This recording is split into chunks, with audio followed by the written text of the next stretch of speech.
What's going on, people? This is Shy Harris of the Rebel Society, and today we are doing another interview with a creative, another entrepreneur who's going to just tell her story about her life and going through the struggle of being a creative or entrepreneur.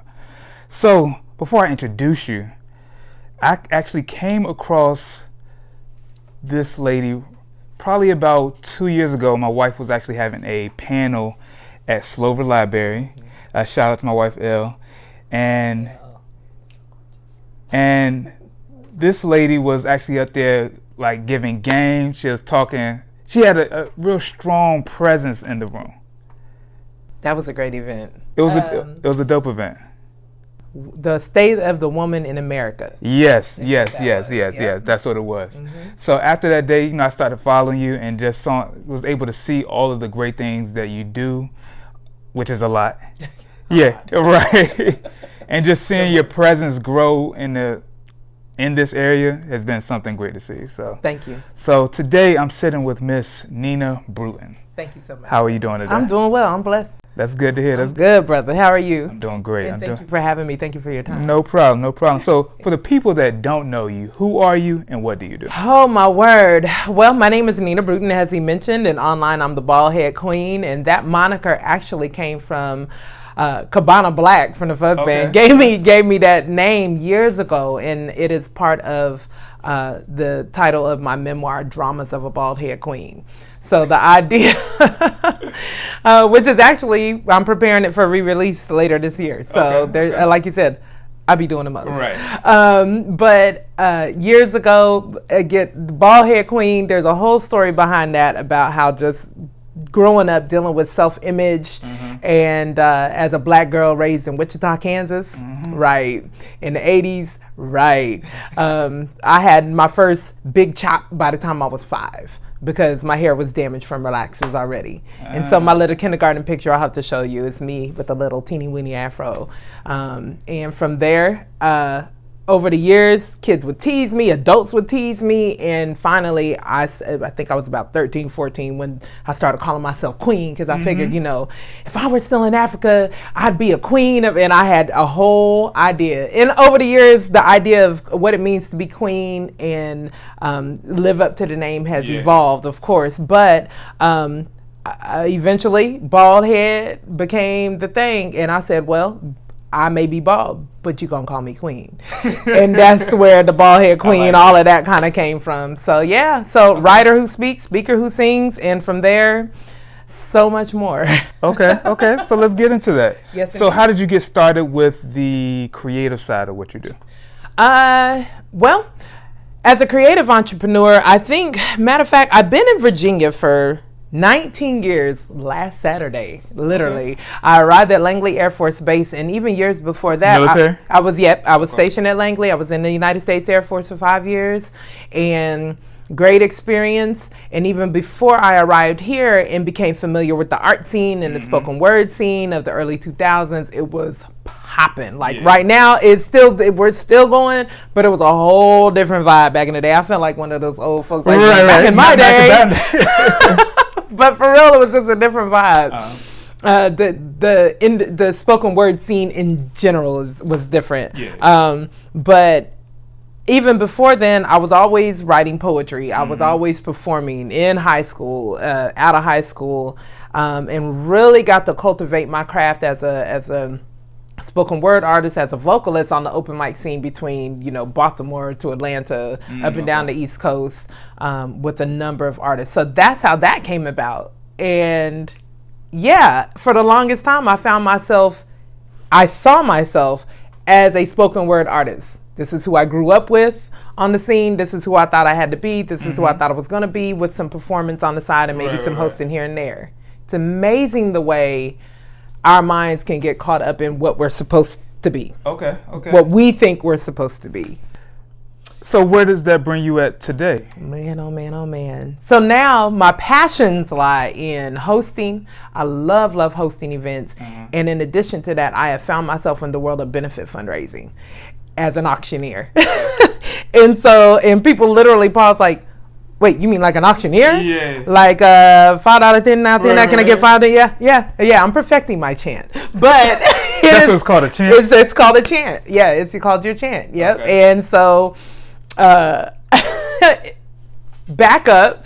About 5 years ago, I began working for a company called Gesture, now GiveSmart, by Community Brands, and we provide mobile technology for fundraising events. Okay, so if you go to a fundraising gala or a golf event or any PTA, some booster club meeting, they're selling raffle tickets and things like that. I go in and manage the fundraising by utilizing iPads. We have a system. We swipe a credit card in for our guests. It makes checkout easy. The guests, instead of signing their bid on like a bid sheet at each item in a silent auction, it's on their phone. They receive a link from our company. They can click the link, bid on all the silent auction items, boom, right? I always wonder how people actually pay the money. Yeah.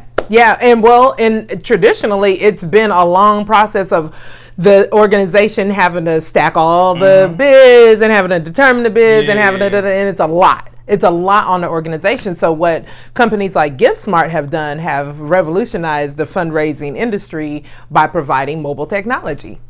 So it's super easy. It's easy for the organization to run all the cards at the end of the night, to take donations, I consult with the client to help them establish their web page through our system. It's a whole thing. It's a whole entire thing. And within that, I literally go up and down the coast to these different events, and I go on site to manage. So there I started experiencing different auctioneers who would do the live auction portion. So if there are trips to Bali, if there are, a dinner for six at a winery in Italy, or a box seats at a Mets game, right? Then there are auctioneers who are in the room saying, okay, can I get $10? Who's going to give $10,000? We're going to start the bidding off, whatever the case may be. And I would watch, and it was always white men. Always. I don't think I've ever seen nobody else of color. Even women doing that.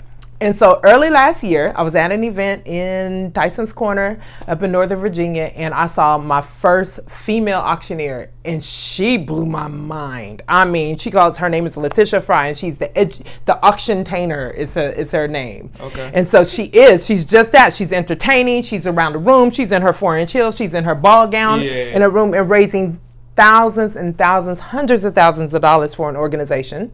Okay. So when you saw her, that made you like, I could do this? It literally, God literally dropped it in my spirit and said, that's it right there. Okay. And I thought, and tears welled up in my eyes, like, I could do this as a host, as a performer, as it's like God took all the things, and we were discussing that briefly earlier, as a multi-potentialite, right? Or what a sister of mine calls the creative overlap. All of these areas of performing, of entertaining crowds, of learning to project, all the skills that I've learned as a performer now tie into my passion for benefit fundraising for organizations and nonprofits. And now here I am. Okay. So moving forward in a world I never expected. Right. So I wanted to have a conversation with you because we ran into each other last Saturday at the Namarama slider competition. Shout out to Jarrell and Namarama. It was a great time. And, we started talking, and you were telling me about what you're doing. And you said, you told me that there's a lot of things that people don't know about raising money. Yes. And I was thinking, like, nobody ever teaches us how to properly raise money. Yeah. Not even just black people, but just people in general. Like, we don't know. You're right. Why should we raise money?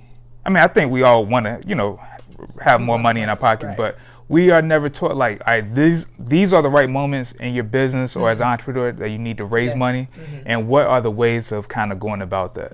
So, as somebody that actually does that, from your perspective, why do you feel like people need to raise money? Well, organizations need money to serve the communities that they serve. Right. It's bottom line. A lot of times people like to act like I'm not in it for the money, and you may not be.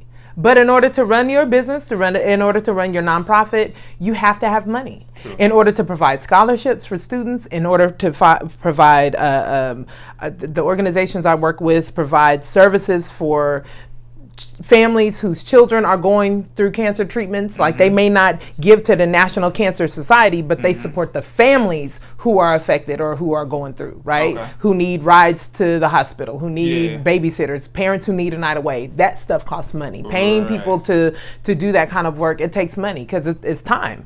And so the world revolves around money. So first of all, I think that the main thing is that we have to do is change people's thinking behind what it means to raise money. Okay. I literally work with clients who they've been working hard. They've been working for over a year to plan this huge gala, and then they're afraid to do a donation appeal. And what that's going to take is us changing the culture and the thinking behind raising money. It's not like we're begging. If you arrive at a fundraiser, you are there to help the organization raise money. Right. Bottom line.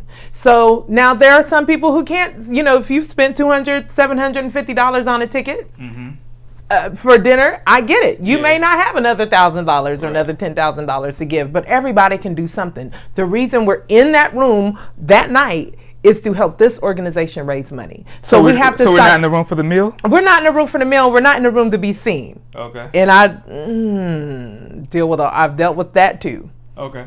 And it's unfortunate. I think part of what it's going to take is the organization literally in their literature saying, join us for this gala, for be it the mayor's ball, whatever it is, a fundraising event to benefit yada, yada, yada, whatever it is they're benefiting. We have to start using the language that makes people comfortable and makes them understand you're coming here to spend some money. Yeah. So what do you feel people think about philanthropy in general? A lot of times, my experience is that, that's that white folk stuff. And I hate to say that.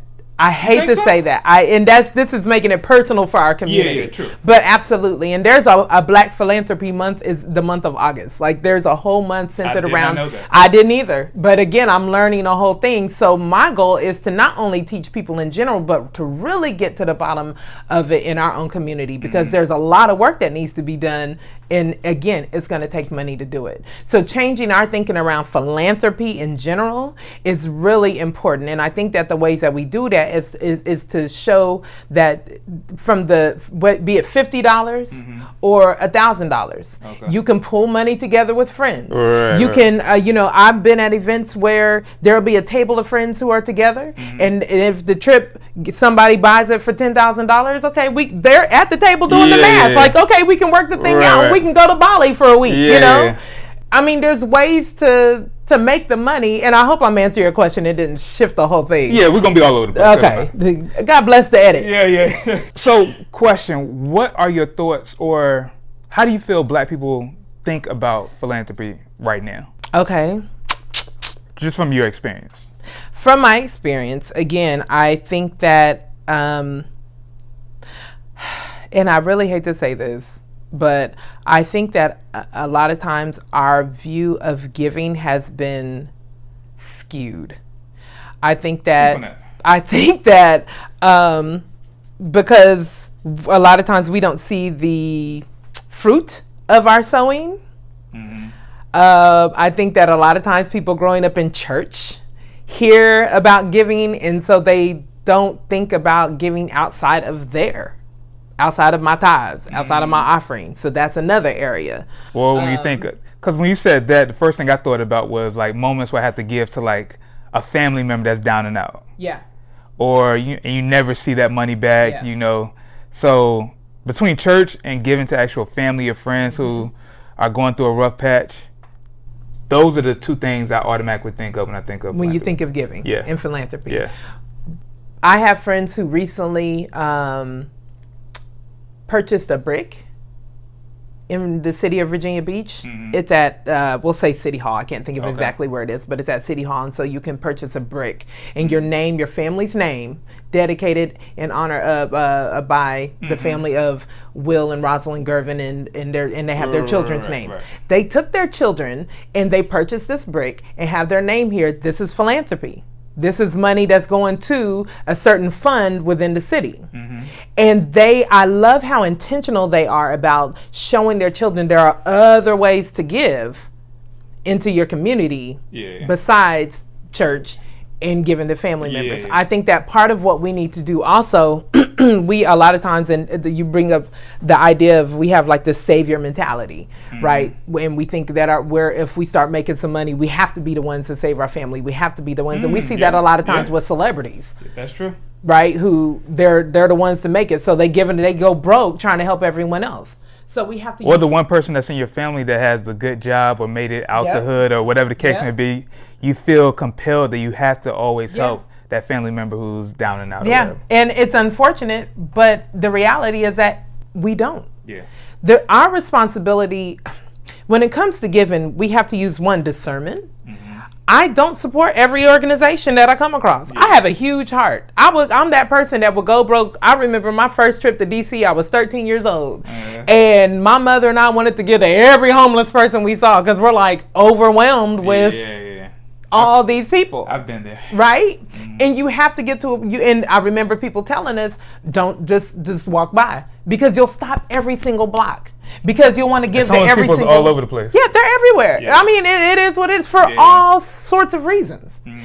And our family members are in the circumstances they're in for all sorts of reasons. So until, if I were going to do anything for a family member, I'll pay for you to go take this financial literacy course. We can learn together. But when it comes to what we do with our money, we have to, I think, determine where our hearts lie and where our passions are in our communities. So whether it's in the arts, whether it's in STEM, programs, STEM programs for youth and coding, there are so many different areas that we can give our money and our time, volunteer. There's a number of ways, even outside of money, that we can lend ourselves to in these organizations in our communities. Gotcha. Okay. So I actually do a lot of work with, nonprofits throughout the year. And they are always having galas or some type of events with the whole purpose of it is to, bring in money. So from, your perspective, what do you feel are ways that nonprofits can actually, bring in money? Okay. Easy enough. A lot of ways are, one way is to have a silent auction. Again, that's a fun thing that people like to do. Again, it can be a little tedious if you're still doing it by the paper, right? So it can be a little more work on the organization. But again, there are other companies and businesses that are providing the upgraded technology, right, to make it easy on the organization. Additional ways are literally at these galas, have a donation appeal. Do not be afraid to ask your guests for money. That, again, is what they're there for. Right. The way that it works generally at galas, and I'm sure you've probably seen this, is that there is if there's a donation appeal, then the auctioneer will start off and you have to know your audience, because you can't go asking for $75,000 in a give, start at the top if the room isn't built for $75,000. Might want to start at $50. Start at $50. You might even start at $1,000. And that's part of what I do is I consult with the client to determine what are these levels going to be. Who's your audience? Are there doctors in the room? Are there celebrities that'll be present? Amazingly enough, I found that celebrities give the least. I can see that. It's a crazy phenomenon. I don't get it, but fine. So, but you have to know your audience. All right, so we've talked about, giving back and everything.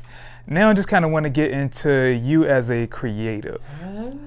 So, like I said, with me following you, I know that, you do spoken word, you host, you sing, you're a writer.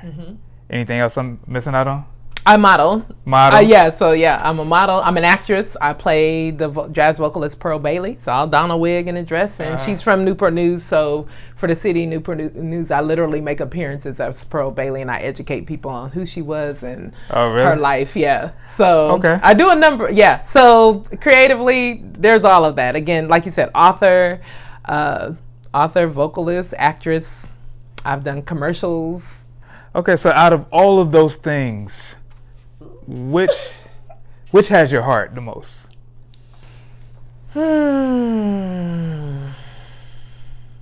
Wow. Out of the creative things? And you got to give an answer. Okay. A real answer. A real answer. Yeah. I think, can I put hosting in there? No. Let's keep it creative. Okay. Let's keep it creative. And I was going to say, because as a host, I can use all of that. Everything. Okay. But, okay, that's an easy way out. It is an easy way out. Yeah. I would have to say, oh my gosh, I didn't think this would be so difficult. Yeah. It is. I think I really love singing and performing on stage. Mm-hmm. So I love stage, and I think modeling is tied. And the reason why is because as a model, I work as a muse, if you will, with other creatives. You're right.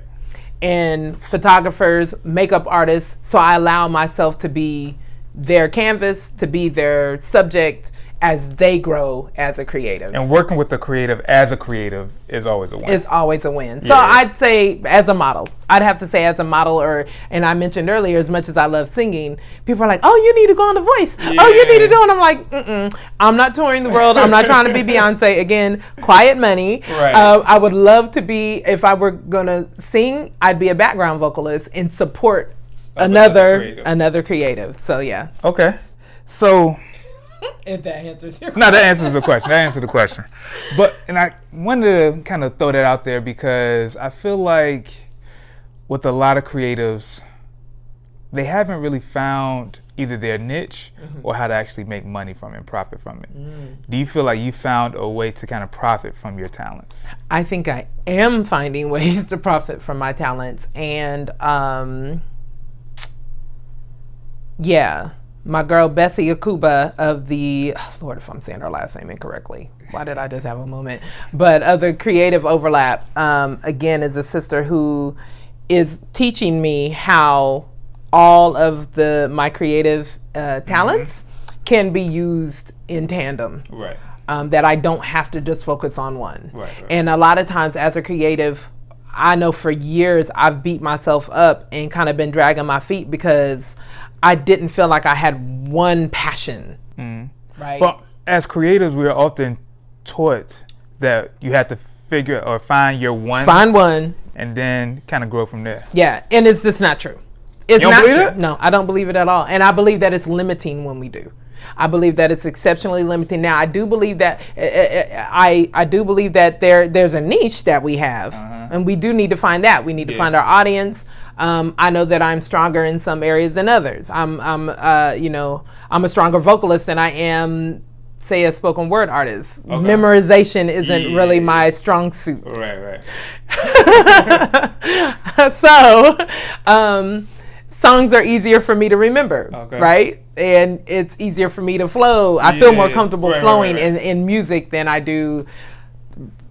I'm not, if I were a rapper, if I could like freestyle, that'd be so dope. I'm not about that life. Okay. I think the Lord, you can tell me nothing if I was a rapper, but that takes a skill. I feel like everybody wants to be a rapper. They do, and I think that I have a great voice for a rapper. Like my tone is good and I can deliver, but I can't rhyme, so it's terrible. It's terrible. So I know my lane. Sorry, I keep hitting my microphone. I know my lane, and I try to stay there. But I think that it's important for us to be able to tap into all of our different areas of creativity, and know when to bring each up. Like I said, let me use this.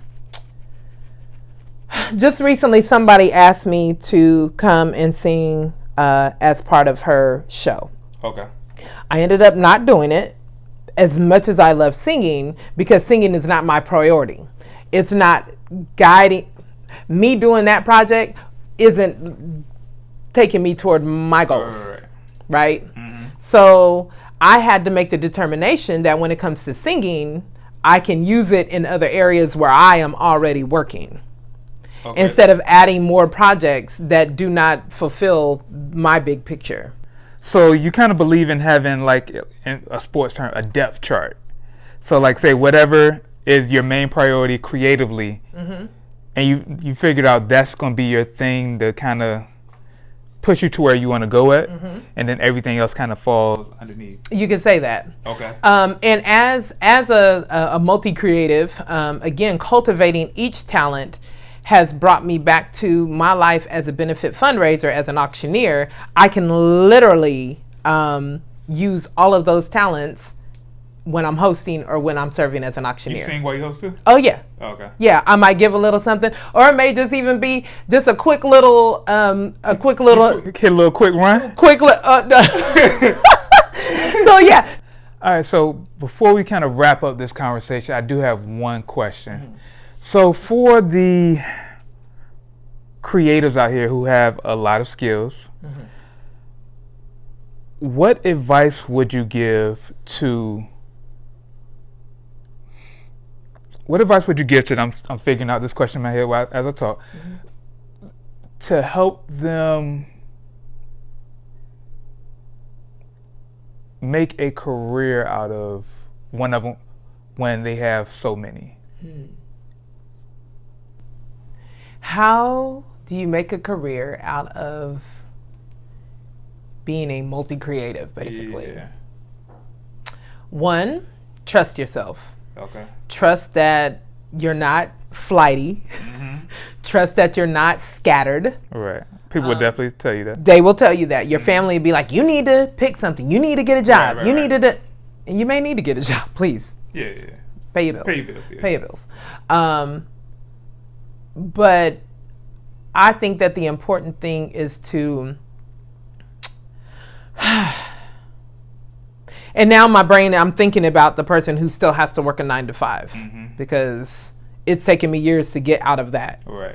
And even the work that I do, that's the work that's considered my 9 to 5, I had to think outside of the box. Right. I never would have thought that I would end up in benefit fundraising, using mobile bidding, managing, like what? Yeah. But the way that I happened upon that was my agent sent me to work and hand out flyers at an Operation Smiles conference, because that's what we do as creatives. We gonna find a hustle. We gonna find a way to pay the bills. And so in conversations with a young lady there, it led me to another agency that led me to I'm trying to find, because there's so many points. Yeah. So pardon me. Be open to direction and trust your instinct. It sounds so vague. I know. But I really don't believe that there's not one step that I have not taken, whether I was waiting tables, whether I was mentoring young people, whether I was singing in different bands.